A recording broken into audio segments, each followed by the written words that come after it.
ప్రియ దేవుని పిల్లలారా, దేవుని సంగమా, దేవుని గురించి తెలుసు, యేసయ్య గురించి తెలుసు.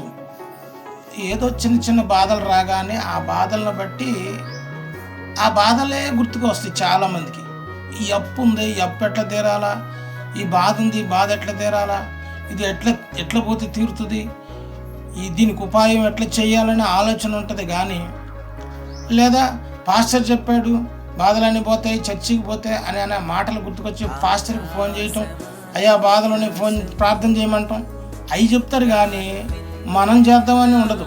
మనం ప్రార్థన చేద్దాం, మన సమస్య కొరకు మనం ప్రార్థన చేసుకుందాం, దేవుడికి ప్రార్థన చేసుకుందాం, యేసయ్యని అడుగుదాం అనేది ఉండదు.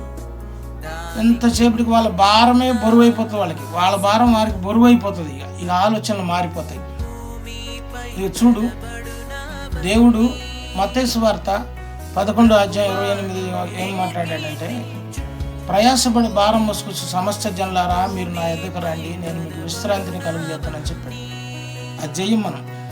పాస్టర్కే ఫోన్ అంతే. అవి మానేసేయండి. మనం ప్రార్థన చేసుకోవాలి. మనం ప్రార్థన చేసుకుంటే దేవుడు సమాధానం ఇస్తాడు. ఆమేన్.